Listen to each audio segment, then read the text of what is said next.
নমস্কার দর্শক, আমি কৃষ্ণকান্ত সিনহা শিলচর আপনাদের সবাইকে স্বাগত জানাই। ইম্পর্টেন্ট গুরুত্বপূর্ণ কয়েকটা খবর নিয়ে আসলাম, সঙ্গে থাকবেন ভিডিওটা দেখার সঙ্গে সঙ্গে চট্টগ্রাম কম্পার্ট করে শেয়ার করবেন যাতে সবার কাছে গুরুত্বপূর্ণ খবরটা পৌঁছে থাকবে। দর্শক, কেন্দ্র সরকারের নতুন একটা প্রকল্প লঞ্চ করা হয়েছে কর্মচারীদের জন্য। কেন্দ্র সরকারের যারা কর্মচারী আছেন ওনাদের জন্য, সরকারি কর্মচারী যারা আছেন ওনাদের জন্য একটা নতুন একটা স্কিম লঞ্চ হতে চলেছে। দর্শক, প্রধানমন্ত্রী নরেন্দ্র মোদী একটা স্পেশাল বৈঠক করে পেনশনের জন্য একটা নতুন স্কিম লঞ্চ করা হয়েছে আমাদের ভারতবর্ষে। সেটার নাম দেওয়া হয়েছে ইউনিফাইড পেনশন স্কিম, ইউপিএস। এনপিএসের বদলে এখন থেকে ইউপিএস করা হবে, যেটা লাগু হবে 1 এপ্রিল 2025 থেকে। সিস্টেমটা কি আমি আপনাদেরকে বলে দিই। সরকারি কর্মচারীদেরকে নিশ্চিত পেনশন করার জন্য এই নতুন স্কিমটা লাগু করা হবে। মিনিমাম 10 বছর চাকরি করলে 10,000 টাকা পেনশন পাবেন সেই সকল সরকারি কর্মচারীরা, কিন্তু 25 বছর চাকরি করলে ফুল পেনশন ওনারা পাবেন। এবং পেনশনটা হবে বেসিকের মানে লাস্টের যে বছর থাকবে সেই বছরে যে বেসিক থাকবে সেই বেসিকের 50% পেনশন দেওয়া হবে বলে এরকম আরও অনেকগুলো নিয়মাবলী আছে।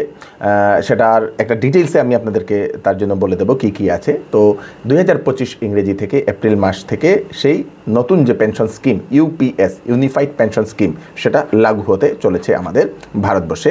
দর্শকবৃন্দ, ধিঙের ঘটনার পর আরেকটি ঘটনা আমাদের আসামের তিনসুকিয়া জেলাতে। দর্শকবৃন্দ, তিনসুকিয়াতে 17 বছরের কিশোরীর সাথে করা হয়েছে ভয়ানক একটা কাণ্ড। যে কাণ্ড করা ব্যক্তি, সেই ব্যক্তিকে করা হয়েছে গ্রেফতার। সেই ব্যক্তির নাম হচ্ছে অমর চক্রবর্তী। সেই কিশোরীটি সন্ধ্যাবেলা নাকি বাড়ি ফিরছিল। সেই বাড়ি ফেরার সময় সেই ব্যক্তি লক পায়, সেই ব্যক্তি নিয়ে গিয়ে জঘন্য একটা কাজ করে বলে সেটা জানা গেছে। দর্শকবৃন্দ, সেই ব্যক্তিকে গ্রেফতার করা হয়েছে। এখন শিলচরের এনআইটির একজন ছাত্র, বাংলাদেশের একজন ছাত্র এনআইটিতে পড়াশোনা করত। সেই ছাত্রের সামাজিক মাধ্যমে আপত্তিকর পোস্ট করার জন্য কাছাড় পুলিশ এখন ওনারা ইনকোয়ারি শুরু করে দিয়েছে। সেই ছাত্রের নাম হচ্ছে সাদাত হোসেন আলফি। বিটেক কম্পিউটার সায়েন্স ইঞ্জিনিয়ারিংয়ে ও পড়াশোনা করছে। ছাত্রটি এখন বাংলাদেশে চলে গেছে, মানে বাংলাদেশে থাকছে। সেই ছাত্রটি ফেসবুকে নাকি কিছু আপত্তিকর পোস্ট করেছিল বলে পুলিশ গিয়ে এনআইটির যারা কর্তৃপক্ষ আছেন, স্টুডেন্টস আছেন, ওনাদের সঙ্গে ওনারা কথাবার্তা বলেছেন এবং ইনকোয়ারি শুরু করে দিয়েছেন। দর্শকবৃন্দ, হাইলাকান্দি জেলার কিল্লারবাগ গ্রামে ধলেশ্বরী নদীর ভাঙনে তলিয়ে গেল রেল লাইন। দর্শকবৃন্দ, ধলেশ্বরী নদীর তীরেই রেল লাইনটা ছিল এবং সেই জলের স্রোতের কারণে সেই রেল লাইনের নিচের মাটির অংশ সেটা সরে চলে যায়। মিজোরামের সঙ্গে রেল যোগাযোগ বিচ্ছিন্ন হয়ে পড়েছে বলে সেটা জানা গেছে। দর্শকবৃন্দ, রিয়েলমি যে কোম্পানি, সেই কোম্পানি এখন নতুন একটা ফোন লঞ্চ করতে চলেছে। দর্শকবৃন্দ, সেটা বাজারে আসতে চলেছে। নতুন একটা ফিচার্স ওনারা আবিষ্কার করেছেন ব্যাটারি নিয়ে, চার্জিং নিয়ে। দর্শকবৃন্দ, ফুল চার্জ করতে অনেক সময় লাগে। তো ওনারা এমন একটা ব্যাটারি বানিয়েছেন, সেই ব্যাটারিটা চার্জ হতে, মানে সেই মোবাইলটা চার্জ হতে ওনাদের লাগে মাত্র 4 মিনিট 22 সেকেন্ড। 4 মিনিট 22 সেকেন্ডে ব্যাটারি ফুল চার্জ হয়ে যায়। নতুন ব্যাটারি আবিষ্কার করেছে রিয়েলমি কোম্পানি এবং সেই ফোনগুলো বাজারে শীঘ্রই আসতে চলেছে। মুখ্যমন্ত্রী ডক্টর হিমন্ত বিশ্ব শর্মা মহোদয় বরাক সফরে যে সময় এসেছিলেন, সে সময় আপনাদের শিলচর মেডিকেল কলেজ এবং হাসপাতালের যারা ক্যাজুয়াল স্টাফ, কন্ট্রাকচুয়াল যারা স্টাফ আছেন, ওনারা প্রতিবাদে বসেন। ওনাদের কিছু দাবি, ওনারা খুব নিম্ন বেতনে ওনারা কাজ করছেন অনেক দিন ধরে, ওনাদের এখনও পার্মানেন্ট হচ্ছে না। ওনাদের চাকরি পার্মানেন্ট করা এবং ওনাদের বেতন বৃদ্ধি করার দাবিতে ওনারা ধর্নাতে ওনারা বসেছিলেন। আমরা সিএম স্যারের কাছে, প্রথমত আমার নাম প্রতিমা রয়, আমি পেডিয়াট্রিক্সের স্টাফ মেডিকেল কলেজে প্লাস 15 বছর থেকে ডিউটি করতেছি। আর আজকে আমরা সিএম স্যারের সঙ্গে দেখা করতে ওই জন্য দেখা করছিলাম যে আমরা কোনো গতি নাই। প্লাস প্রিন্সিপাল স্যারের কাছে গেলে স্যারে উঠে হবে সিএম স্যারে জানে, হ্যাঁ, যার জন্য আমরা সিএম স্যারের সঙ্গে দেখা করছি। বারবার তান্ডে আমরা বিরক্ত করে একটাই কথা কইছি যে স্যার আমরা কন্ট্রাকচুয়াল স্টাফ, স্যার আমরা কোনো উপায় নাই, হ্যাঁ। কিন্তু স্যারে উঠিয়া কইছেন যে তোমরা প্রিন্সিপাল মহোদয় জানে সব, আমি এগুলা কিছু জানি না। যার জন্য আবার আমরা এখানের মধ্যে দন্যার মধ্যে বইছিলাম যে আমরা দাবি পূরণ করার লাগে। কিন্তু তারপরে দিকে আমরা এসপি মহাশয় আইয়া কইছেন যে আমরা দেখা করাইমু তোমারে। এরপর দিকে আমরা গেলাম স্যারের কাছে। স্যারে যাওয়ার পরে কইলা যে তোমরা তো 10 বারই সকাল থেকে কইছো, আমি এটা আমার মাথার মধ্যে লইছি, আমি এটা দেখি, কিন্তু জানি না কতটুকু কি হইব। আজকে 18 বছর থেকে তো আমরা খালি স্যার তারা দেখে দিই, কোভিড ডিউটি করে কইছে 16,000 টাকা বেতন দেওয়া হইব, কিন্তু এটাও দেওয়া হয়েছে না। ওইটি এই আছে কি আমরা একটা ফিক্সড পে করিয়া দিই, যত আমরা স্যালারি দেওয়া হয় মানে রুজি কামড়ারও অত স্যালারি 100 টাকা দিনের রুজি, কোন রুজি কামড়া কাজ করাইতে আপনারাও পারবা? আমরা এরকম মানে গাড়ি ভাড়াও হয় না, সংসার কেমনে চালাইনো? আমরা আজকে অত বছর থাকি আমরা সবজন কাজ করিয়া যাই না। আমরা যদি দাবি না পূরণ হয় তে আমরা অনির্দিষ্টকালের লাগে আমরা ধন্যবাদ বলি। আমরা সবাই এক কথা, হ্যাঁ আমরা 3 জন গেছিলাম, দেখা করছি, স্যারে উঠে কইছে যে আমি তো শুনছি তোমরা 10 বার আমারে কইয়া সারছো, আমি আমার মাথার মধ্যে এটা রাখছি, অতটুকু স্যারে আমরা আশ্বাস দিচ্ছি না কিছু। আপনারা যদি বিবাহিত এবং অনেক দিন ধরে আপনাদের যদি সন্তান নেই, চেষ্টা করছেন সন্তান নেই, অনেক ডাক্তার দেখিয়েছেন, তাহলে আপনাদের জন্য সুখবর। শিলচরের মেহেরপুরের যে গ্রেসওয়েল হাসপাতাল, সেখানে খোলা হয়েছে আইবিএফ সেন্টার। সেখানে আইবিএফ সেন্টার খোলা হয়েছে। সেই আইবিএফ সেন্টারে প্রতি মাসে একবার ভিজিট করেন গুয়াহাটির যিনি আইবিএফ বিষয়া জনিত্ব আইবিএফ স্পেশালিস্ট বিষয়া জনিত্ব আইবিএফ থেকে ডক্টর অর্পিতা শর্মা। তো আপনাদের যদি আইবিএফের যদি চিন্তা করছেন বা আপনাদের এরকম সন্তান নেই, কী ট্রিটমেন্ট করতে লাগবে সেটার জন্য চিন্তা করছেন, তাহলে শিলচরের মেহেরপুরের যে গ্রেসওয়েল হাসপাতাল, সেই গ্রেসওয়েল হাসপাতালে আপনারা আইবিএফ সেন্টারে একবার আপনারা যোগাযোগ করতে পারেন। নিউ মা লক্ষ্মী জুয়েলার্স, এখানে বিবাহ উপলক্ষে 5 গ্রামের উপর সোনা কিনলে মজুরিতে আপনারা পাবেন 50% ছাড়। তার সাথে থাকছে একটি আকর্ষণীয় উপহার, আর থাকছে বিবাহের সেট মাত্র 70,000 টাকার মধ্যে। তাড়াতাড়ি দেরি না করে চলে আসুন নিউ মা লক্ষ্মী জুয়েলার্সে। আমাদের ঠিকানা হচ্ছে এনএন দত্ত রোড, শিলচর।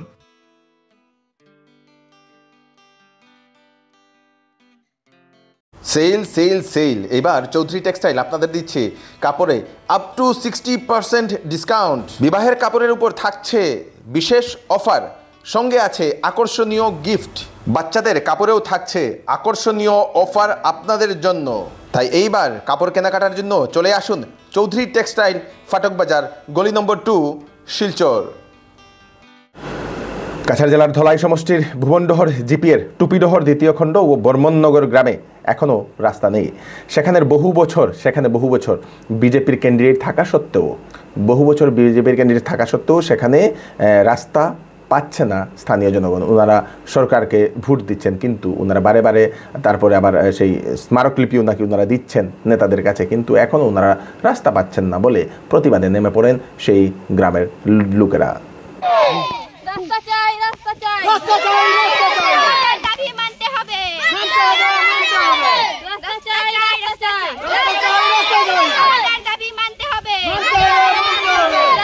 আমরা তো এখন বিজেপির ভোট দিই, তো বিজেপির ভোট দিয়া তো আমরা 15 বছর থাকি দিই ভোট দিয়া।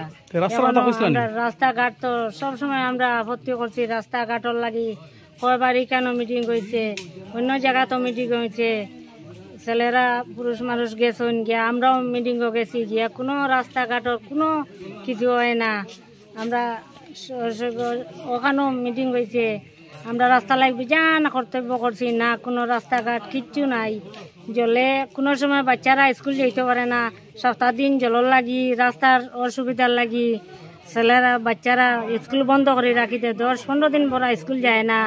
ও 2 দিন পাখো 2 দিন খালি স্কুল গিয়া রাস্তার অসুবিধায় স্কুল যাইতে চায় না, কয়ে না রাস্তা থাকা যেতাম পাই না, গেলে অসুখ বিসুখ হয়ে যায়, খাদা ছানিয়া গেলাতে জ্বর হয়ে যায়, মাথার বেদনা হয়ে যায়, তখন গিয়া আনতেও গাড়ি নাই, তখন বইয়া ও বাচ্চারা স্কুল থেকে আনা লাগে, ও আবদুল্লাই হাই স্কুল থাকিয়া।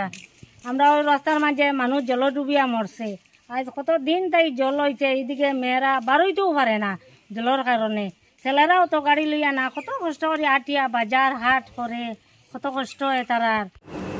কলকাতার আরজিকর ঘটনার পর, আরজিকর কাণ্ডের পর শিলচরের সংচল ফাউন্ডেশন, সেই সংচল ফাউন্ডেশন একটা সেলফ ডিফেন্স অ্যাওয়ারনেস সেশন একটা করেছে শিলচরের মেডিকেল কলেজ এবং হাসপাতালে।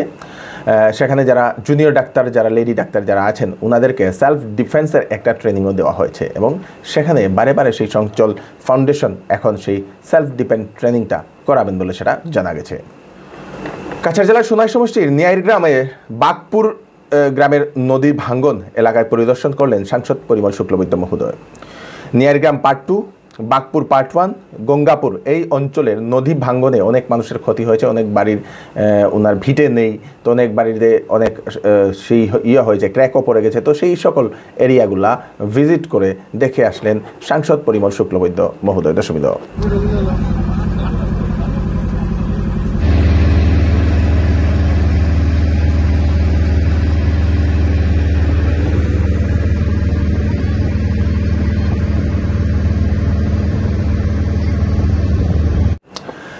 কাছাড় জেলার ধলাই সমষ্টিতে ধরা হয়েছে বিরাট বড় একটা অজগর সাপ, প্রায় 15 ফুট লম্বা অজগর সাপ বলে সেটা জানা গেছে। পরে সেই সাপটিকে ধরে আপনাদের সেই জঙ্গলে ছেড়ে দেওয়া হয়েছে বলে জানা গেছে। দর্শকবৃন্দ,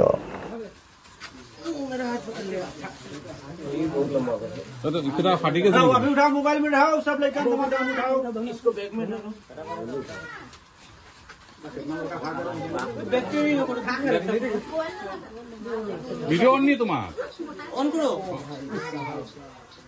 नहीं इधर आओ तुम